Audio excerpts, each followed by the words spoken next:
là, je pense que pour réveiller notre peuple à la conscience ou éduquer la conscience de notre peuple, outre la presse qui démissionne, outre les intellectuels qui abdiguent, l'extérieur peut nous aider.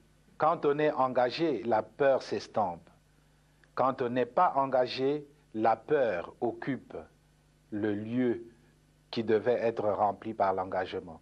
Je pense aux sportifs engagés, je pense aux militaires engagés, je pense aux femmes engagées dans leur ménage, engagées dans l'éducation de leurs enfants. Elles n'ont pas peur. Elles n'ont pas peur. Les engagés n'ont pas peur. Et si nous, Église aussi, nous étions engagés, nous n'aurions pas peur. Même sans être Saint Ignace qui désirait le martyre, nous serions audacieux pour dire aux politiciens, même aux politiciens de nos ethnies propres, que ceci n'est pas bon. Quitte à ramasser des gifles, quitte à être persécuté, mais on n'aurait pas peur. Je pense que la peur, c'est l'expression d'un vide, d'un manque d'engagement. Et donc d'un manque d'amour. Parce que celui qui aime ne peut pas ne pas s'engager. Quand on aime Dieu, on s'engage. Quand on aime la nation, on s'engage.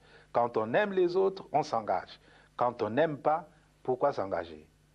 Je ne soupçonnais pas toutes les mesquineries, les rivalités qui pouvaient exister entre séculiers religieux et surtout entre telle ethnie et telle ethnie.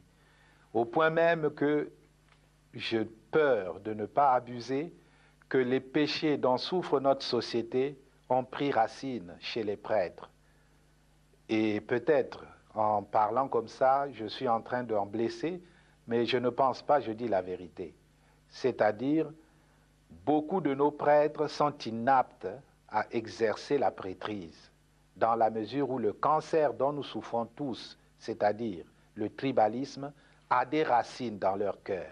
Un prêtre, s'il devait faire la politique, alors que c'est nécessaire de s'appuyer sur un parti, le prêtre ne peut pas s'appuyer sur un parti, de par son identité, de par sa mission. De même, un prêtre qui conçoit son sacerdoce en fonction de son ethnie, ou comme en politique, qui prend la politique ou le sacerdoce comme lieu de valorisation, il se dénie et il faut prier pour nous parce que ces mots sont tellement enracinés et profonds en nous que nous-mêmes nous en sommes inconscients.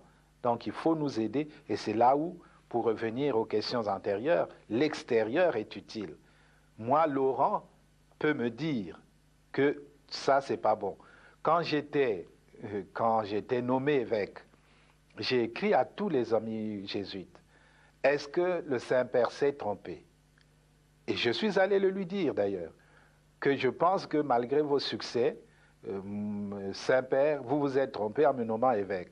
Bon, il a souri, puis il me dit qu'il avait consulté tout son entourage, qu'il n'y avait pas d'exception, d'objection, mais qu'il savait que j'allais souffrir, par conséquent, il fallait qu'on prie pour moi. J'avais écrit à tous les jésuites.